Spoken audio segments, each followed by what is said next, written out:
Hey, Together for Peace. You asked a couple of questions. I'm here to answer. Question number one, what is my moral compass? One word, empathy. It's basic to all humans, except for sociopaths and psychopaths, but they're anomalies. Most of us are empathetic to other people, and why? It's because of the structure of our brain. There's a section in our brain composed of what's called mirror neurons that react in the same way whether something bad happens to me or whether I see something of the same thing bad happening to somebody else. It's the same reaction chemically in the brain. So, I mean, that's the physical structure, but what does that mean? That means that it makes me upset. I get an emotional reaction, makes me upset when I see somebody else in pain or sad or angry, that I can empathize with them. So, I mean, what does that do? Well, I can literally put myself in their shoes and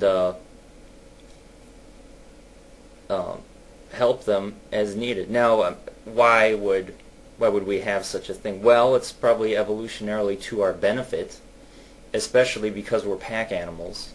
So we're in, clans or tribes. We're together in groups.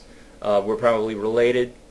They're family in a clan situation. Everybody's family, and the survival of the group, the chances of the survival of the group increases the more that we help each other. And what's the motivation to help each other? Well, empathy.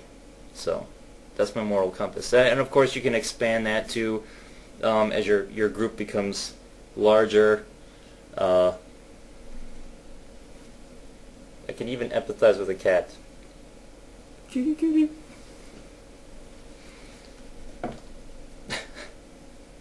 I can take pleasure by seeing that the cat is happy. That's a physical response that I get.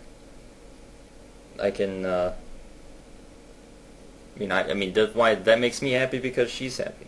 That's so we're empathetic, and society is just a larger social group, a bigger clan, a bigger tribe. That just happens to be how we've congregated, with industrialization and all that stuff, villages. So it's just an extension of the family group. Everybody's family, and empathy is, you probably heard it, the golden rule, do unto others as you would have them do unto you. Why would you want to do that? Because you can put yourself in their shoes and feel what they feel. That's the motivation. It's a physical reaction. It's in our brains. What is it about my beliefs that make them less prone to creating misery and conflict? Well, the problem with religion, something that atheism does not have, is dogma. That's the problem with it. It's unrelenting and strict and fundamentalist way of thinking about things. And by being that strict, you can you really encourage good people to do bad things. But that's not to say that atheistic societies haven't done terrible things. I mean, just Stalinist Russia, even Maoist China. I mean, people starving to death and stuff. I mean, those are atheistic societies, and still bad things happen. So, was religion the problem there? No, clearly not. What was the problem? The problem was dogma. Stalin, a cult of personality in Stalinist Russia, and he's murdering millions of his own people to instill fear in the populace, to control them. I mean, he did that for dogmatic reasons. I think he was a sociopath as well, but regardless, he was an ass. And Mao, I mean, he was such an idealist that people were starving to death in order to enact his ideas